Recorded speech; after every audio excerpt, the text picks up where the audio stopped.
कि हमने 3 कृषि कानूनों को वापस लेने का, रिपील करने का निर्णय लिया है। यदि आपको लगता है कि मोदी सरकार कृषि कानूनों को निरस्त करने पे ही सीमित रहेगी, तो जरा ठहरिए।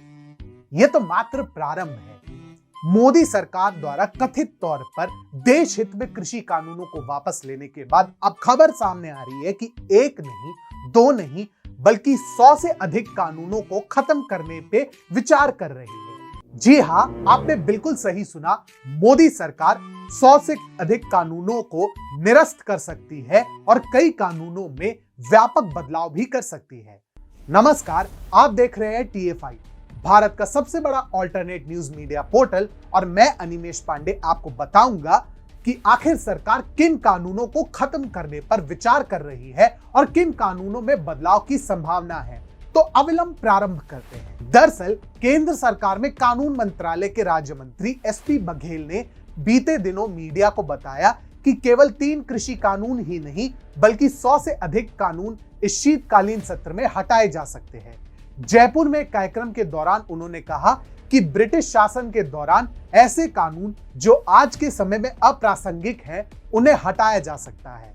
महत्वपूर्ण बात यह है कि अपने लखनऊ दौरे में प्रधानमंत्री नरेंद्र मोदी ने सभी राज्यों के वरिष्ठ पुलिस अधिकारियों तथा इंटेलिजेंस एवं सैन्य सेवा में कार्यरत उच्चाधिकारियों के साथ 12 घंटे की लंबी मैराथन बैठक की है। इसी बैठक में राष्ट्रीय सुरक्षा सलाहकार अजीत डोवाल, केंद्रीय गृह मंत्री अमित शाह, इंटेलिजेंस ब्यूरो के प्रमुख अरविंद कुमार, रॉ के प्रमुख समंत गोयल तथा देश के अन्य वरिष्ठ अधिकारी सम्मिलित हुए थे। हालांकि मीडिया को दी गई जानकारी के अनुसार यह बैठक केवल पुलिस सुधारों तथा देश के सामने वर्तमान चुनौतियों को लेकर हुई थी, लेकिन इस बैठक और केंद्रीय राज्य मंत्री SP बघेल द्वारा दी गई सूचना को मिलाकर देखा जाए तो सरकार संभवतः बड़े बदलाव की तैयारी में है। ऐसे में हम उन संभावित कानूनों की चर्चा कर लेते हैं जिनमें बदलाव की सख्त आवश्यकता है। सर्वप्रथम यूनिफॉर्म सिविल कोड। देश की स्वतंत्रता के बाद जब हिंदू महिलाओं को उनका अधिकार देने के लिए हिंदू कोड बिल लाया गया था, तो उस समय कई नेताओं ने इन सुधारों को केवल हिंदुओं तथा हिंदू धर्म से जुड़े अन्य पंथों तक सीमित रखने के स्थान पर पूरे देश पर लागू करने की वकालत की थी। उस समय सरकार मुसलमानों के लिए पर्सनल लॉ लेकर आई थी। यह दुर्भाग्यपूर्ण है कि देश की स्वतंत्रता को 75 वर्ष पूर्ण होने वाले हैं और एक बड़ी आबादी अब भी विवाह और संपत्ति के मामले में विभेदकारी कानूनों का सामना कर रही है। दूसरा क्षेत्र है स्पेस, रेलवे, डिफेंस और बिजली विभाग।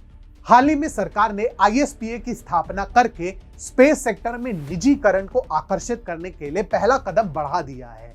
ऐसे में सरकार को अंतरिक्ष अनुसंधान के क्षेत्र को केवल विशेषाधिकार में नहीं रखना चाहिए, बल्कि इसे प्राइवेट कंपनियों के लिए भी खोलना चाहिए। वहीं रेलवे की बात करें तो सरकार ने पहले ही स्पष्ट किया है कि रेलवे का पूर्ण निजीकरण नहीं किया जाएगा, लेकिन देश में रेल सेवाओं की गुणवत्ता को बढ़ाने के लिए निजी निवेश की आवश्यकता है। ऐसे में जो भी आवश्यक कानून सुधार है वो लागू होने चाहिए। साथ ही अगर डिफेंस रिसर्च की बात करें तो भारत में प्राइवेट कंपनियों को लड़ाकू विमान से लेकर अत्याधुनिक टैंक एवं पनडुब्बियों आदि पर रिसर्च शुरू करनी चाहिए, जिससे सरकारी एजेंसियों को प्रतिस्पर्धा मिल सके और सैन्य आधुनिकीकरण की प्रक्रिया तेज हो सके। इसके लिए आवश्यक कानूनी फ्रेमवर्क तैयार करने की जिम्मेदारी सरकार की है।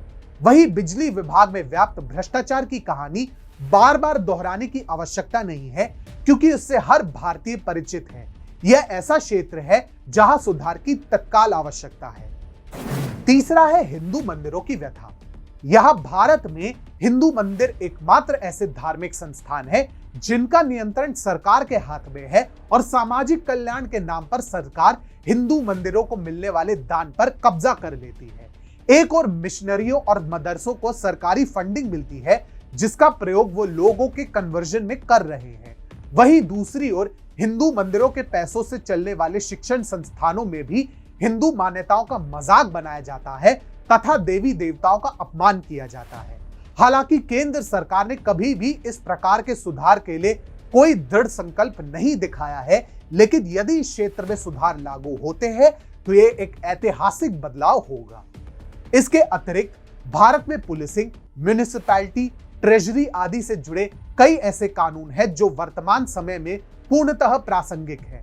उदाहरण के लिए शहर में होने वाले इंफ्रास्ट्रक्चर विकास हेतु म्युनिसिपल पदाधिकारियों को बहुत व्यापक अधिकार मिले हैं। उनका भ्रष्ट चरित्र इन अधिकारों के साथ मिलकर एक अत्यधिक हानिकारक माहौल तैयार करता है, जिसका इंफ्रास्ट्रक्चर विकास पर प्रतिकूल प्रभाव पड़ रहा है। इसी प्रकार जनजातीय क्षेत्रों में विवाह व संपत्ति के सामान्य कानून लागू नहीं है, जिस कारण वहां रहने वाली महिलाओं को भेदभाव का सामना करना पड़ता है। इन सभी कानूनों में परिवर्तन भारत के विकास को नई गति प्रदान करेगा।